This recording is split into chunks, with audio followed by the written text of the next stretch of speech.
नमस्कार, कान्तिपुर समाचारमा स्वागत छ। सुरु गरौं अहिलेका मुख्य समाचारबाट। कोरोना संक्रमणबाट एकै दिन 55 जनाको ज्यान गयो। 7500 बढीमा भाइरस पुष्टि, परीक्षण गरिएका मध्ये 47% संक्रमित। काठमाडौँ उपत्यकामा निषेधाज्ञा एक साता लम्बियो। पसलहरू बिहान मात्रै खोल्न पाइने, भारतबाट सोझै घर पुगेका सँगै गाउँ-गाउँमा फैलियो महामारी। माओवादीले सरकारलाई दिएको समर्थन फिर्ता लिने, प्रधानमन्त्रीको प्रस्ताव असफल पार्ने काङ्ग्रेसको निर्णय।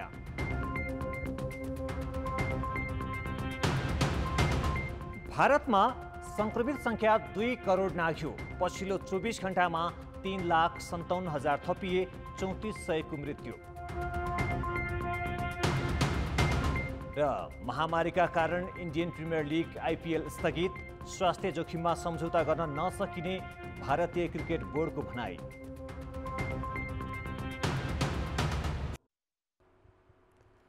कोरोना संक्रमणबाट एकै दिन 55 जनाको ज्यान गएको छ। पछिल्लो 24 घण्टामा थप 7587 जनामा भाइरस पुष्टि भएको छ।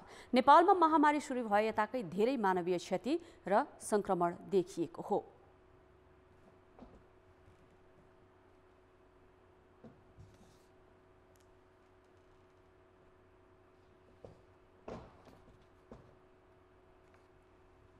काठमाडौँ उपत्यकामा जारी निषेधाज्ञालाई थप एक साता लम्ब्याइएको छ। उपत्यकाका 3वटै जिल्लाका प्रमुख जिल्ला अधिकारीहरूको बैठकले 22 गतेसम्मको निषेधाज्ञालाई 29 गतेसम्म थप गर्ने निर्णय गरेको हो। निषेधाज्ञाको अवधिमा बिहान र बेलुका पसल खोल्न दिँदै आएको थियो, तर अब भने बिहान 7 देखि 9 बजेसम्म मात्रै पसलहरू खोल्न पाइनेछ। बैंक तथा वित्तीय संस्थाहरूलाई पनि न्यूनतम संख्यामा कर्मचारी राखेर चलाउन भनिएको छ। अनावश्यक रूपमा हिँडुल गर्नेहरूलाई समेत कडाइका साथ रोक्ने तयारी उपत्यका प्रशासनले गरेको छ।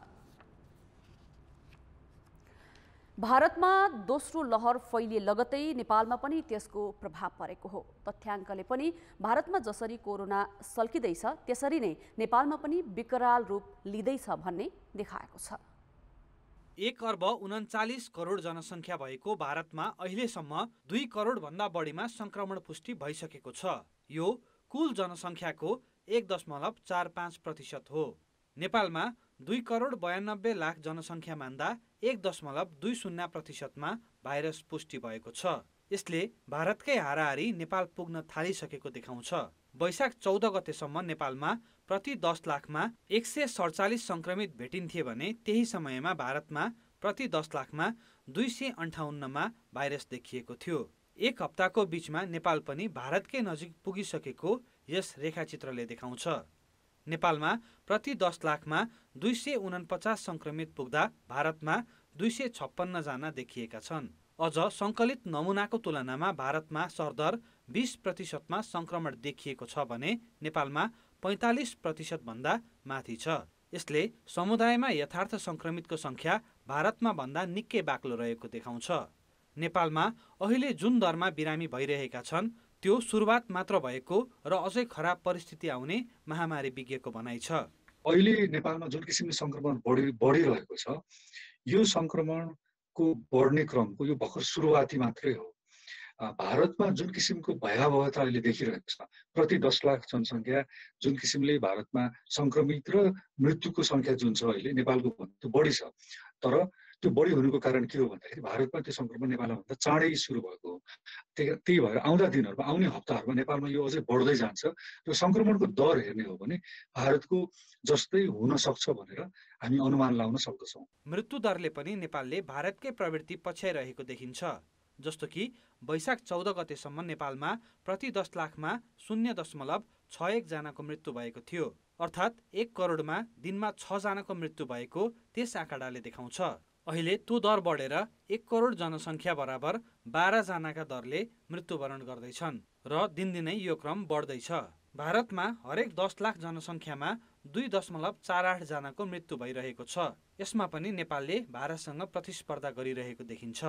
अहिलेको जुन भरियान्टले चाहिँ लक्षणहरू जुन देखाएको छ, कडा प्रकारको न्युमोनिया, त्यो केही दिनमै 3-4 दिनमै चाहिँ गम्भीर प्रकारको हुने, उहाँहरूलाई चाहिँ अक्सिजन स्याचुरेसन नपुग्ने र अनि त्यो अक्सिजन स्याचुरेसन नपुगेपछि विभिन्न अस्पतालमा लैजानु पर्ने, लामो समयसम्म आइसियु भेन्टिलेटरमा राख्नुपर्ने, विभिन्न किसिमका जुन यान्त्रिक उपकरणहरूको सहयोग लिनु पर्दाखेरि धेरै किसिमका चाहिँ गम्भीर प्रकारका जो कम्प्लिकेसनहरू हुन्छ, जटिलताहरू त्यो पनि भइराखेकोले गर्दाखेरि मृत्युवरण भएको देखिन्छ। विश्वका अरू मुलुकमा महामारी मत्थर हुँदै जाँदा भारतको अवस्था सबैभन्दा भयावह छ। कोरोना फैलने दर भने नेपालमा सबैभन्दा तीव्र देखिएको विज्ञको भनाइ छ। साथै नयाँ प्रजातिको भाइरस छिटो सर्ने, जटिलता बढी निम्त्याउने र यसले अस्पतालमा समेत दबाव सिर्जना गरी स्वास्थ्य प्रणालीले धान्न धौधौ पर्ने अवस्था बनेको छ। यसमा नागरिक स्वयं सचेत बन्नुको विकल्प छैन। कान्तिपुर समाचारका लागि कृपाल गौतम, काठमाडौँ। भारतबाट आउनेको सीमा क्षेत्रमा स्वास्थ्य परीक्षण नगरी सोझै गाउँघर पठाउँदा हिमाली तथा पहाडी क्षेत्रका बस्तीमा महामारी फैलिने क्रम बढेको छ। खुला गरिएका पूर्व मेचीदेखि पश्चिम दार्चुलासम्मका नाकामा अहिले न प्रभावकारी रूपमा स्वास्थ्य परीक्षण भइरहेको छ, न त केही दिन राख्न होल्डिङ सेन्टर नै बनाइएका छन्। अहिले दार्चुला र बैतडीको झुलाघाट, कञ्चनपुरको गड्डाचौकी, कैलालीको त्रिनगर गौरीफन्टा, बाँकेको जमुनाहा, कपिलवस्तुको कृष्णनगर, रूपन्देहीको बेलहैया, पर्साको वीरगञ्ज, रौतहटको गौर, झापाको काकडभित्ता र विराटनगरको रानी लगायतका नाका भारतबाट आउन खुला गरिएका छन्। भारतबाट आउने मानिस ती सीमानाकाबाट स्वास्थ्य परीक्षण बिनै घर गइरहेका छन्। ती मानिस मार्फत भाइरसको संक्रमण पहाडका गाउँ गाउँ र समुदाय स्तरमै पुगेको छ। कोरोना भाइरसको परीक्षण गर्दा अहिले पहाडी जिल्लाका ग्रामीण क्षेत्रमा संक्रमित भेटिन थालेका छन्। प्रधानमन्त्री केपी शर्मा ओलीले सोमबार देशका सबै सीमा नाकाबाट नेपाल आउने मानिसलाई केही दिन होल्डिङ सेन्टरमा राखेर स्वास्थ्य परीक्षणपछि मात्र घर पठाउने भनेका थिए। तर कतै होल्डिङ सेन्टर बनाइएका छैनन् र स्वास्थ्य परीक्षण पनि शंका लागेकालाई मात्र गरिन्छ। भारतबाट आउने सबैको स्वास्थ्य परीक्षण गरिएकै छैन। जति पनि बाहिरबाट आउनु भएको छ उहाँहरूलाई बोर्डरमै टेस्टिङ गरेर काउन्सिलिङ गरेर होल्डिङ सेन्टर चाहिँ राख्न सक्यो भने अस्पतालमा आउने बिरामीहरूको सङ्ख्या र समस्त समाजमा फैलिने सङ्क्रमितहरूको सङ्ख्या चाहिँ एकदम सिग्निफिकेन्ट नम्बरमा डिक्रिज हुन्छ। भारतबाट आउनेको सीमानाकामा स्वास्थ्य परीक्षण गरेर मात्र नहुने भन्दै चिकित्सकले होल्डिङ सेन्टरमा कम्तीमा 7 दिन राख्नै पर्ने सुझाव दिएका छन्। 5 देखि 7 दिनमा लक्षण देखिने र नदेखिए घर पठाउन सकिने चिकित्सकको सुझाव छ। अहिले महामारीको जोखिम कम गर्न अर्थात् भाइरसको चेन ब्रेक गर्न अधिकांश जिल्लामा निषेधाज्ञा गरिएको छ। तर सीमाबाट आउने मानिसको व्यवस्थापन बिना गरिएको निषेधाज्ञा निष्प्रभावी भएकाले त्यसतर्फ ध्यान दिनुपर्ने चिकित्सकको सुझाव छ। सीमा नाकामा चाहिँ क्वारेन्टाइन स्थलहरू हैन, त्यहाँ चाहिँ स्क्रिनिङ हुनु पर्यो। त्यहाँ कुनै बिरामीहरू अथवा आएको आगन्तुकहरू भिजिटरहरू जो हुनुहुन्छ उहाँहरू प्रत्येकको चाहिँ एन्टिजन टेस्टहरू हुनु पर्यो। कसैमा लक्षण छ भने उहाँहरूलाई चाहिँ अस्पतालहरूमा पठाउनु पर्यो। लक्षण नभएका व्यक्तिहरू छन् र शङ्कास्पद व्यक्तिहरू छन् भने तिनीहरूलाई ट्रान्सपोर्टेसन यातायातको व्यवस्था पनि अलि छुट्टैमा व्यवस्था गरेर सम्बन्धित स्थानीय तहसम्म पुर्याउने व्यवस्था चाहिँ हुनुपर्छ। पहिलो लहरमा फैलिएको कोरोना संक्रमणका बेला भारतबाट आउनेलाई क्वारेन्टिन बनाएर व्यवस्थित तरिकाले घर पठाउने गरिएको थियो। तर अहिले त्यसतर्फ 3 तहकै सरकार उदासीन देखिँदा पहाडका गाउँ बस्ती कोरोना भाइरस संक्रमणको चपेटामा पर्ने जोखिम बढेको हो। हिमाली तथा पहाडी क्षेत्रका गाउँ गाउँमा कोरोना भाइरस संक्रमणको महामारी रोक्न पूर्व मेचीदेखि सुदूरपश्चिमसम्मका सबै दक्षिणी नाकाबाट आउनेलाई केही दिन सीमा क्षेत्रमै बनाइएका होल्डिङ सेन्टरमा राखेर स्वास्थ्य परीक्षणपछि मात्रै घर पठाउने व्यवस्था मिलाउनुपर्छ। कान्तिपुर समाचारका लागि डडेलधुराबाट वरुण पनेरुको सहयोगमा महेन्द्र बम, धनगढी, कैलाली। सीमावर्ती जिल्ला बाँके, लुम्बिनी, कर्णाली र सुदूरपश्चिम प्रदेशको मुख्य उपचार केन्द्र हो, किनकि पश्चिम नेपालमा सबैभन्दा ठूला अस्पताल बाँकेमै छन्। तर ठूला अस्पताल मध्य नेपालगञ्ज मेडिकल कलेज, शिक्षण अस्पताल कोहलपुरले कोरोना भाइरस संक्रमितलाई सय खाली नभएको भन्दै मूलद्वारबाटै फर्काइदिँदा धेरै संक्रमित सङ्कटमा परेका छन्। बाँकेका प्रमुख जिल्ला अधिकारी शिवराम गेलाल, प्रहरी प्रमुख ओम बहादुर राणा र चिकित्सक सहितको एउटा अनुगमन टोली आइतबार नेपालगञ्ज मेडिकल कलेज शिक्षण अस्पताल कोहलपुर पुग्दा कोरोना भाइरस संक्रमित आफन्तलाई उपचार नै नगरी फर्काइदिएपछि यी महिला ज्यान जोगाइदिन हार गुहार गर्दै रोइरहेकी थिइन्। अन्य गम्भीर अवस्थाका 5 जना संक्रमित पनि शिक्षण अस्पतालले सह्य छैन भन्दै उपचार गर्न नमानेपछि फर्किँदै थिए। भर्ना लिनुपर्छ, यहाँ भर्ना नभइकन सन्चो हुन्न भनेर भन्नुभएको छ। बेड छैन, खाली छैन। के कारणले बेड छैन भनिरहेको छ? सबै पेसेन्ट भरिएछ। शिक्षण अस्पतालमा आइतबार देखिएको यो एउटा प्रतिनिधिमूलक घटना मात्र हो। यो अस्पतालमा जाने सङ्क्रमित मध्ये दैनिक धेरैजना फिर्ता भइरहेका छन्। औषधि उपचार होला र ज्यान जोगिएला भन्ने आशामा अस्पताल जाने सङ्क्रमित रुँदै फर्किएको देखेका प्रमुख जिल्ला अधिकारीले मेडिकल कलेजका सहायक निर्देशक नीतिश कुमार कनौडियालाई शैय्या र अक्सिजन नभएको न्युमा यति ठुलो अस्पताल आइपुगेका सङ्क्रमितलाई ढोकाबाटै फिर्ता नगर्न र सक्दो मानवीय सहयोग गर्न आग्रह गर्दै थिए। तर यहाँ आएका बिरामीहरू एकजना पनि फर्किनु पनि हुनुभयो। कोभिडको बिरामी जो ग्रसित भएको छ त्यो व्यक्ति पनि एकजना फर्किनु पनि आएका समस्याहरू के छ बसेर हामी दैनिक रूपमा बसेर कसरी समस्या सल्भ गर्न सकिन्छ, दैनिक रूपमा कति आए, के गरे, हामीले कतिजना डिस्चार्ज गऱ्यौँ, अब हाम्रो अवस्था के छ भन्ने कुराहरू चाहिँ यसलाई दैनिक पनि बसेर चाहिँ छलफल गरौँ गरेर अनि त्यसबाट एउटा नीति पनि हामीले निकाल्नु। कमसेकम अस्पतालमा आएकोलाई त त्यही सिलिन्डरको अक्सिजन लगाएर राख्न त सक्नुहुन्छ नि। तपाईँले कस्तो नन टेक्निकल कुरा गर्नुहुन्छ? अक्सिजनको टेक्निकल के हो त भन्दिनु त? यहाँ बिरामीले उपचार पाउँदैन त्यही हो कि तुरन्तै अक्सिजनको भरमा तपाईँले क्रिटिकल केसलाई म्यानेज गर्न सक्नुहुन्न अस्पतालभित्र। जनसङ्ख्या तथा स्वास्थ्य मन्त्रालयका प्रमुख विशेषज्ञ महेन्द्र श्रेष्ठ सहितका अधिकारीसँग नेपालगञ्ज मेडिकल कलेजले 300 शैय्याको कोरोना विशेष अस्पताल सञ्चालन गर्ने भनेको थियो, तर त्यसको आधा पनि सञ्चालनमा ल्याएको छैन। शिक्षण अस्पतालको व्यवस्थापन पक्षसँग सञ्चालित वार्डमा समेत पहुँच नहुनेहरूले भर्ना पाउन मुस्किल भइरहेको धेरैले गुनासो गरेका छन्। बाटोबाटै फर्काइदिएपछि समाधान भयो। अस्पतालमा यहाँ बिरामी राखेर त्यसो होइन, हामीले पनि त राखेका छौँ। तपाईँको सिरियस भएपछि तपाईँ कहाँ भेरीमा हामी रिफर गर्छौँ।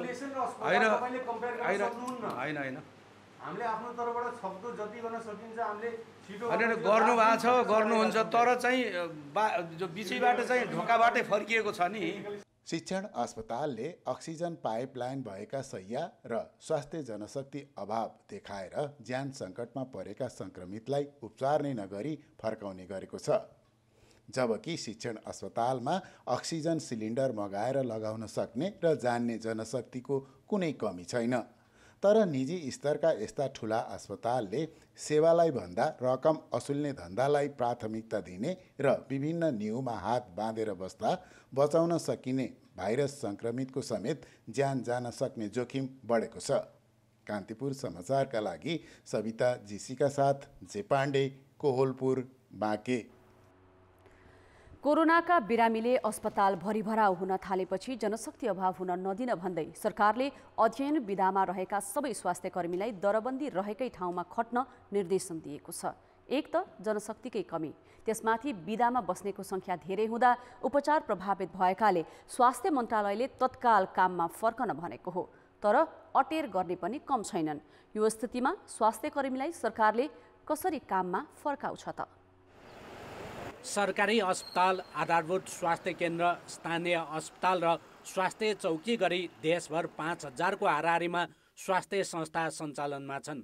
ती मध्ये साना ठुला अस्पताल मात्र 120 वटा छन्। ती संस्थामा स्थायी दरबन्दीका चिकित्सक झन्डै 2000, स्टाफ नर्स 5000, अहेब 8000, अनमी 8000, प्रयोगशाला तथा फार्मेसीका 5000 गरी करिब 28000 स्वास्थ्य कर्मी छन्। त्यसबाहेक विकास समितितर्फ र करारमा रहेका करिब 5000 छन्। दरबन्दी मध्ये 40% डाक्टर, 27% नर्स, अहेब लगायत स्वास्थ्य कर्मी कम छन्। कार्यरत मध्ये पनि अस्पताल र स्वास्थ्य केन्द्रमा करिब 450 डाक्टर र 600 जति नर्स बिरामा रहेको स्वास्थ्य मन्त्रालयले जनाएको छ। बिरामीको बढ्दो चाप र त्यसमाथि स्वास्थ्य कर्मी समेत सङ्क्रमित हुन थालेपछि सरकारले अध्ययन बिरामा रहेका सबै स्वास्थ्य कर्मीलाई दरबन्दीमा फर्कन भनेको छ। तर भनेकै भरमा उनीहरू काममा फर्कन्छन् त? बिदामा बस्नु भएको भनेको अध्ययनमा बस्नु भएको हो। अध्ययन हाम्रो स्वास्थ्यको अध्ययन चाहिँ तपाईँको अध्ययन मात्रै नभएर प्र्याक्टिकल एक्सपोजर पनि हुन्छ।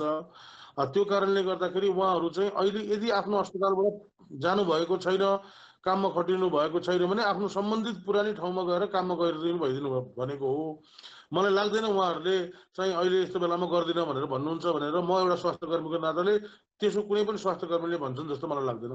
नेपालगञ्जको भेरी अस्पतालमा 56 जना स्थायी चिकित्सकको दरबन्दी भए पनि हाल 17 जना मात्रै कार्यरत छन्। अन्य चिकित्सक अस्पतालमा देखिएकै छैनन्।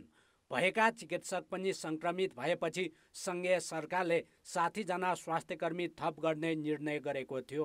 तर अस्पतालले 10 जना मेडिकल अधिकृत माग्दा 3 जनाको मात्रै आवेदन पर्यो। यसले जनशक्ति नै नपाउने अर्को समस्या देखिएको छ। अध्ययन विधामा बसेकाहरू समेत काममा फर्कन मानिरहेका छैनन्। कतिपय आलताल गरेरै जागिर जोगाउने छन्। एनेस्थेसियोलोजिस्ट 3 जना मागेकोमा 1 जनाको पनि दरखास्त परेन। त्यस्तै मेडिकल अफिसर 10 जना मागेका थियौँ, 3 जनाले मात्र एप्लाई गर्नुभएको थियो। उहाँहरूमध्ये जो आउनु भएको छ उहाँहरूलाई हामी नियुक्ति दिएर काममा खटाइसकेका छौँ भनेपछि एक त हामीसँग अब सबै ठाउँमा अब मेडिकल फिल्डमा अब डक्टर्स लेभलदेखि माथिको जनशक्ति नै अभाव हो र पाउने अवस्थामा पनि छैन। अब हामीले अर्को ठाउँबाट गुहार मागौँला, त्यहाँ पनि त्यस्तै स्थिति छ। जनशक्ति अभाव कम गर्न सरकारले विद्यार्थीलाई पनि अस्पतालहरूमा खटाउन विश्वविद्यालयलाई आग्रह गरेको छ। तर सङ्कटको बेला सेवामा खटिनेलाई प्रोत्साहन वा सुविधासहित ठोस कार्ययोजना नल्याउने हो भने सूचना निकालेकै भरमा नयाँ जनशक्ति पाउन मुस्किल हुने देखिन्छ। कान्तिपुर समाचारका लागि नेपालगञ्जबाट सविता जीसी र क्यामेरामा विनोद कोजुका साथ नारायण किलम्बु, काठमाडौँ। ब्रेकपछि समाचारमा पुनः स्वागत छ। नेकपा माओवादी केन्द्रले सरकारलाई दिएको समर्थन फिर्ता लिने निर्णय गरेको छ। प्रधानमन्त्री केपी शर्मा ओलीले विश्वासको मत लिन वैशाख 27 गते प्रतिनिधि सभाको विशेष अधिवेशन बोलाएपछि आज बसेको माओवादी स्थायी समिति बैठकले समर्थन फिर्ता लिने निर्णय गरेको हो। संसदलाई यसबारे जानकारी भोलि गराउने नेता गणेश शाहले कान्तिपुर समाचारलाई जानकारी दिए। यस्तै विशेष अधिवेशन बोलाएर विश्वासको मत लिने प्रधानमन्त्रीको कदम असंवैधानिक र दुराशायुक्त भनेको छ। नियमित अधिवेशन बोलाउनुको सट्टा यसलाई विशेष अधिवेशनको रूप दिएर जो अधिवेशन बोलाइएको छ त्यसले प्रधानमन्त्रीको राजनीतिक आशय र उद्देश्य राम्रो देखिँदैन। माओवादीले लुम्बिनी प्रदेशको सरकारलाई पनि असंवैधानिक भनेको छ। बैठकले गण्डकी र सुदूरपश्चिममा प्रदेश प्रमुखको फेरबदलको समेत भत्सना गरेको छ।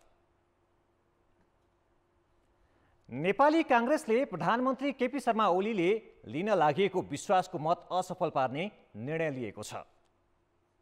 सभापति शेरबहादुर देउवा निवासमा आज बसेको काङ्ग्रेस पदाधिकारी बैठकले विश्वासको मत विफल पार्ने निर्णय गरेको हो।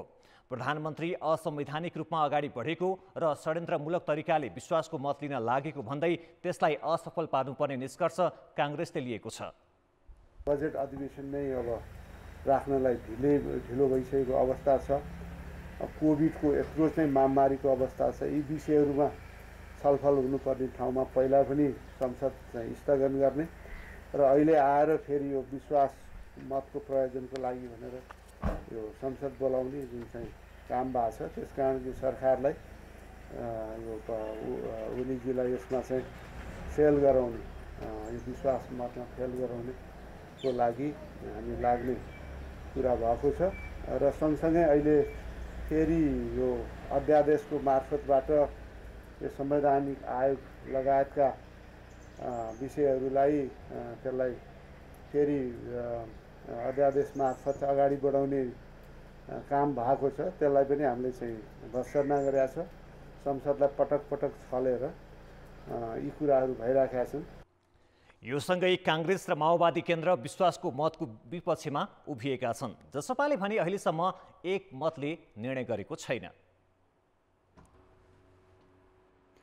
गण्डकी प्रदेश प्रमुखबाट पदमुक्त गरिएका अमिक शेरचनले आफूलाई हटाउनु निरङ्कुशताको पराकाष्ठा भएको आरोप लगाएका छन्।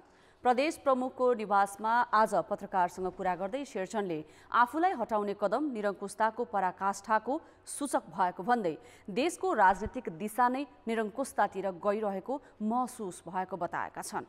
राजनीतिक दिशा नै एकदम निरङ्कुशतातिर गइरहेको मलाई अनुभूति भएको छ। यो निरङ्कुशताको चाहिँ एउटा पराकाष्ठको एउटा सूचक हो भन्ने मलाई लागेको छ। शेरचनले आफ्नो 18 महिने कार्यकाल सुखद भएको र पदमुक्त हुँदा खुसी नै लागेको बताए।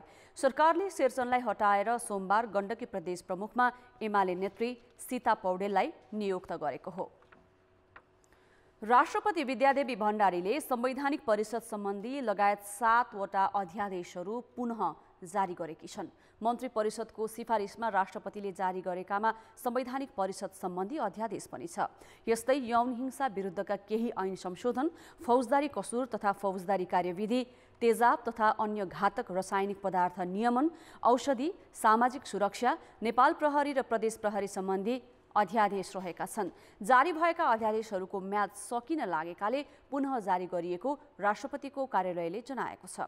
यसैबीच कांग्रेस सभापति शेरबहादुर देउवाले एक विज्ञप्ति जारी गरी अध्यादेश मार्फत शासन चलाउन खोजेको भन्दै विरोध जनाएका छन्।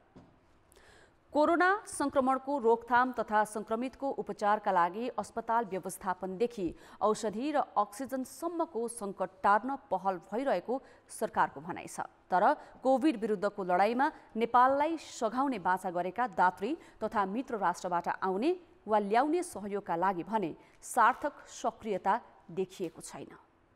चिनिया विदेश मन्त्री वाङ यीको संयोजनमा वैशाख 14 गते नेपाल सहित दक्षिण एसियाली मुलुकका परराष्ट्र मन्त्री बीच भर्चुअल छलफल भयो।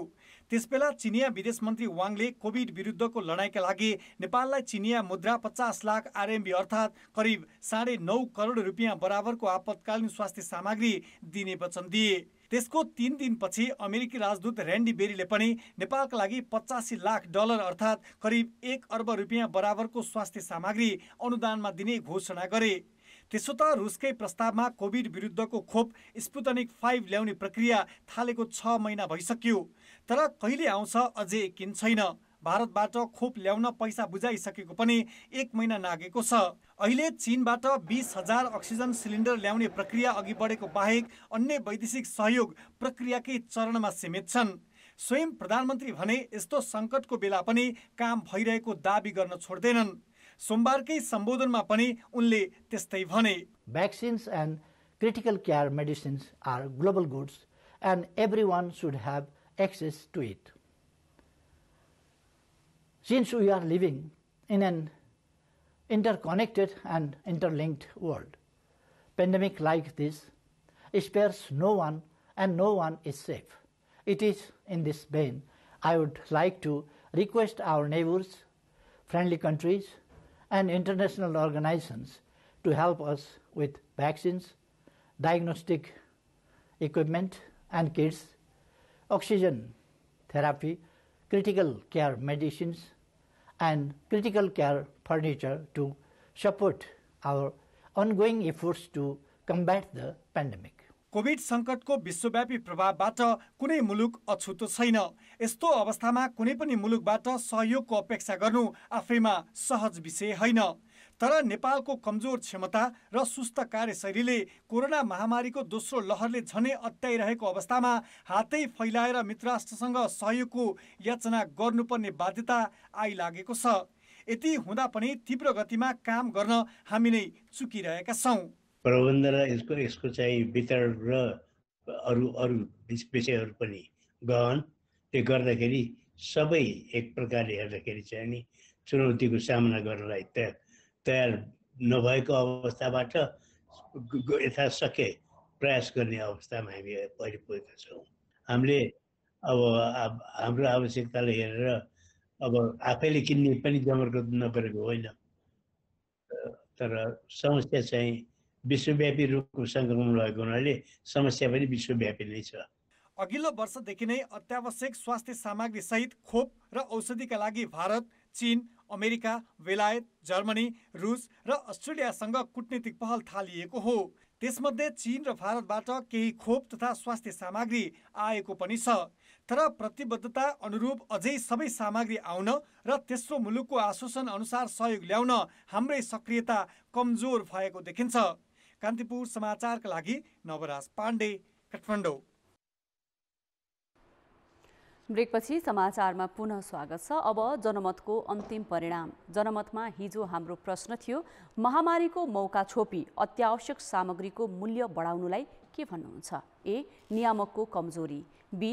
मानवीयताको खडेरी र सी. उपभोक्ता पनि त्यस्तै। जनमतको अन्तिम परिणाम यस्तो छ। ए. नियामकको कमजोरीमा 38%, बी. मानवीयताको खडेरीमा 45% र सी. उपभोक्ता पनि त्यस्तैमा 17% मत प्राप्त भएको छ। अब आजको प्रश्न। जनमत। अक्सिजनका सिलिन्डर ओगट्ने प्रवृत्ति निरुत्साहित गर्न के गर्नु पर्ला? ए. सचेतना बढाउने, बी. प्रहरी मार्फत जफत गर्ने र सी. स्थानीय तहले सङ्कलन गर्ने। जनमतको अन्तिम परिणाम भोलि बेलुकी 8 बजेको कान्तिपुर समाचारमा प्रसारण गर्नेछौँ। कृपया NEWS न्युज स्पेस AB वा C टाइप गरी 34001 मा SMS गरेर आफ्नो मत व्यक्त गर्नुहोला। अब जनताको आवाज। कोरोना महामारीको पहिलो लहर चल्दा त्यसलाई रोक्न quarantine, isolation, health desk, holding सेन्टरहरू बनाउन सक्रिय भएका स्थानीय तहहरू दोस्रो चरणको महामारी रोक्न भने किन सक्रिय नभएका होलान्?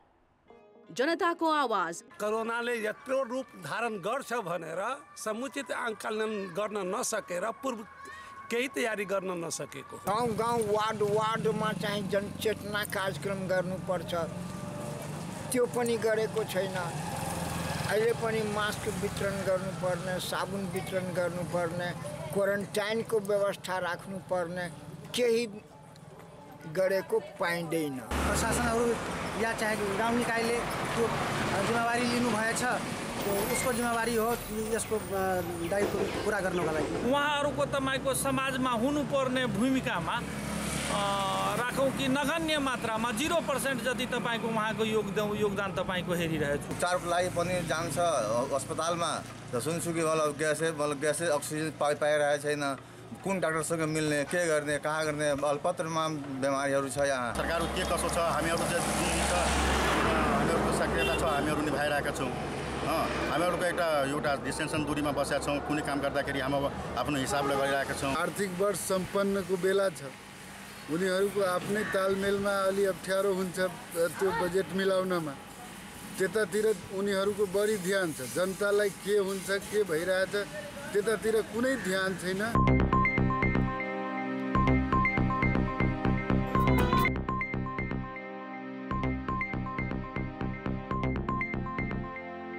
नमस्कार, कान्तिपुर खेलकुद समाचारमा स्वागत छ। काठमाडौँ रेजर्सले पहिलो संस्करणको नेपाल सुपर लिग फुटबलमा दोस्रो जित निकालेको छ। उसले बुटोल लुम्बिनी एफसीलाई 1-0 गोल अन्तले हरायो। त्रिपुरेश्वर स्थित दशरथ रङ्गशालामा काठमाडौँलाई जित दिलाउन स्टेफेन बिनोङले निर्णायक गोल गरे। खेलको 4औं मिनेटमा काठमाडौँका तेज तामाको क्रसमा स्टेफेनको हेडर बुटोलका गोलरक्षक विशाल श्रेष्ठले गोल लाइनबाट उत्कृष्ट बचाउ गरे, तर 5औं मिनेटमा उनले गोल गर्दै काठमाडौँलाई अग्रता दिलाए। सुधिल राईको लामो पासमा गोलरक्षक विशाल श्रेष्ठ आउन ढिलो गरेपछि स्टेफेनले सहजै गोल गरेका थिए। खेलको 6औं मिनेटमा बुटोलले पेनाल्टीबाट बराबरी गर्ने मौका पायो। काठमाडौँका विश्वास श्रेष्ठले सुमन लामालाई लडाएपछि बुटोलले पेनाल्टी पाएको थियो, तर पेनाल्टीमा बुटोलका विलियम ओपोकु गोल गर्नबाट चुके। उनको प्रहार काठमाडौँका गोलकिपर विकेश कुतुले उत्कृष्ट बचाउ गरे। 18औं मिनेटमा कर्नरबाट आएको बलमा छिरिङ गुरुङको प्रहार बुटोलका डिफेन्डर ओलल्लाजा करिमले गोल लाइनबाट बचाएका थिए।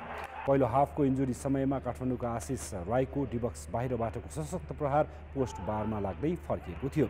खेलको 64औं मिनेटमा आशिष लामाको प्रहार पोस्टको नजिकबाट बाहिरिँदा बुटोल बराबरी गर्न असफल भएको थियो। जितसँगै काठमाडौँ अङ्क तालिकाको तेस्रो स्थानमा उक्लिएको छ। काठमाडौँले 4 खेलमा 7 अङ्क जोडेको छ। पहिलो हार बिहोरेको बुटोल शीर्ष स्थानमा उक्लन असफल भएको छ। उसले 4 खेलमा 5 अङ्क जोड्दै बुटोल 4औं स्थानमा छ। एसियन फुटबल महासङ्घ एएफसीले नेपालले खेल्ने फिफा विश्वकप छनौटका खेलहरू अब कुवेतमा आयोजना गर्ने भएको छ। कोरोनाका कारण स्थगित हुँदै आएको विश्वकप छनौटका खेल अब कुवेतको अल कुवेत स्पोर्ट्स सिटीमा हुने भएका छन्। नेपालले सबै खेल सोही मैदानमा खेल्नेछ। पहिलो खेल चाइनिज ताइपेईसँग जुन 30 मा खेल्नेछ भने त्यसपछि जोर्डनसँग 7 जुनमा, अस्ट्रेलियासँग 11 जुनमा खेल्ने तालिका छ। नेपालले 3 खेल दशरथ रङ्गशालामा खेल्ने कार्यक्रम रहेको थियो, तर कोरोनाका कारण अरू टिमले तयारी नपुगेको र भ्रमणमा कठिनाइ भएको भन्दै नेपाल आउन अस्वीकार गरेका थिए। त्यसपछि एएफसीले तटस्थ मैदानमा तीनै खेल खेलाउने निर्णय गरेको। नेपालले विश्वकप छनौटमा जानुअघि इराकसँग उसकै मैदानमा मे 29 तारिकमा एक मैत्रीपूर्ण खेल खेल्नेछ। त्यो खेलेपछि नेपाली टिम इराकबाटै कुवेत जानेछ। विश्वकप छनौटका लागि प्रशिक्षक अब्दुल्लाहले 32 जना खेलाडीलाई पहिलो चरणमा बन्द प्रशिक्षणमा बोलाएका छन्। नयाँ प्रशिक्षक अब्दुल्लाहको लागि पनि विश्वकप छनौट नेपालका लागि पहिलो र आधिकारिक फिफा प्रतियोगिता हुनेछ। विश्वकप छनौटमा अहिलेसम्म 5 खेल खेलेको नेपालले 4 मा हार र 1 जित निकालेको छ। नेपालले चाइनिज ताइपेईसँग उसकै मैदानमा जित निकालेको थियो। कान्तिपुर खेलकुद समाचार अहिले यति नै। अब मौसम सम्बन्धी जानकारी।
कान्तिपुर समाचार अहिलेलाई सकियो। कान्तिपुर टेलिभिजन हेर्दै गर्नुहोला।